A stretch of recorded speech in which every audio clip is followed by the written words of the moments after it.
So things keep changing, but more seems like they may remain the same. And so once we are asking about what's going on with the broad-based government, whether ODM is still intact, whether there is still a broad-based agreement in terms of who's doing what, where are we with that, the broad-based government, first of all, before we look into whether there are cracks or whether people are agreeing or not agreeing or what exactly is going on? Well, for me, I'll say this. You see, one of the things with the broad-based, it depends on everyone how they look at it. Definitely, I will be biased because I'll say I'm in that broad-based. So maybe I'll not be very objective on how I bring it out. But for me, the most important thing I'll ask myself, based on the four who went into government, what are they doing for Kenyans? Are they delivering as we had wished, and are they following what we had wished? If that's the reason, I will say we are there.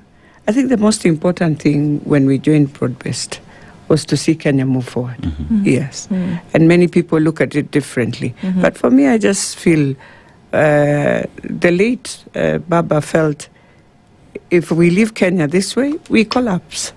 Do we want Kenya to collapse? And I remember in that room, he asked us, do you want to go the Egypt way or do you want Kenya to move? And he said, I will never want to see the army on the streets. We must save Kenya.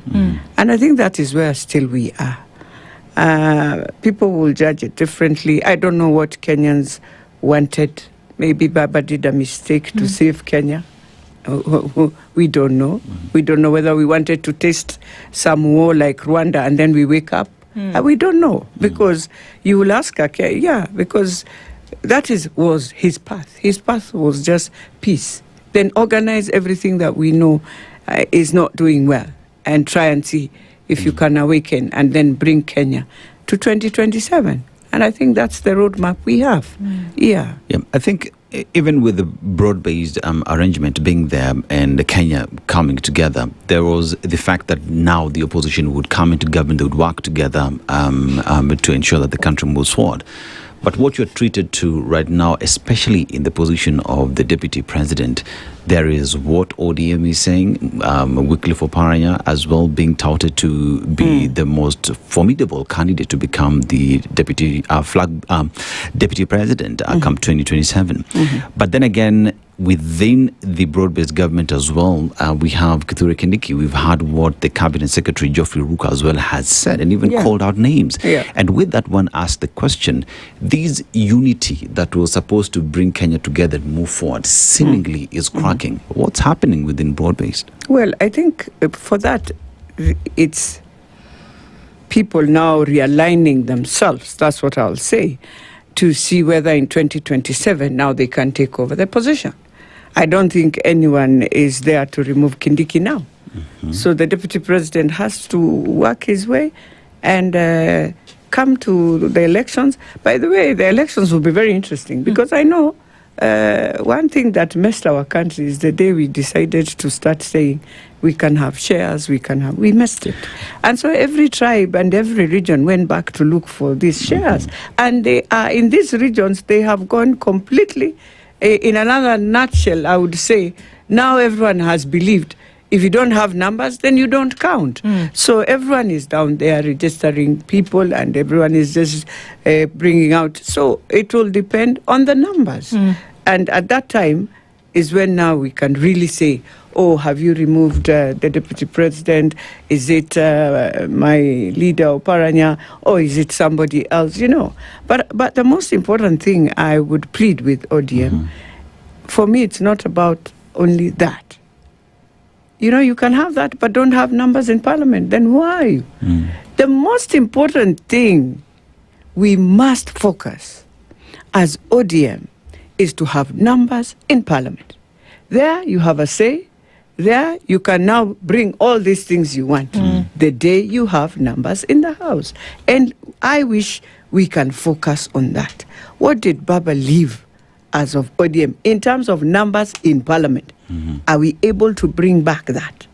And even if you lose a bit, but are you able to still be amongst the strongest and the largest in terms of your numbers? And are you right now, from all that's going on, can ODM really say that it holds that? Yeah, we are still. Yes, we are still. We are still the large. Yes. Because the good thing, you see now in regions of Baba, the key regions were Northeastern, Western, Nyanza, Coast, Turkana, and Ma. Now, in the Ma, I do not want to lie here. I know now they have started realigning themselves. So, yes, we will see a different Ma come 2027. But then the other regions are still the regions that supported Baba are still the same. They have not changed quite much.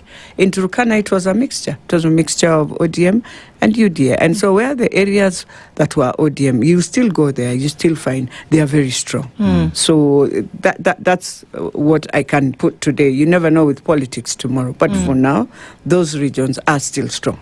Yes. And the good thing with ODM, it's not like any other party you see today. Because one of the things Baba ensured was to make this party a grassroots party.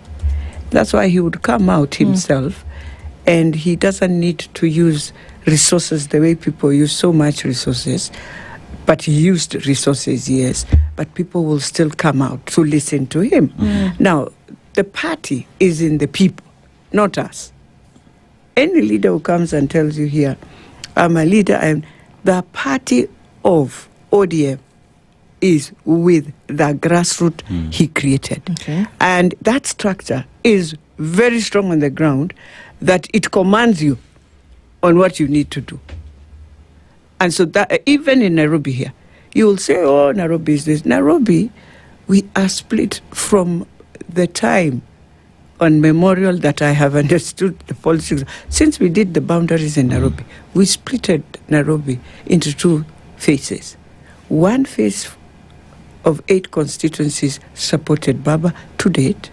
One phase will have a mixture. And that's how it is. And that's how the people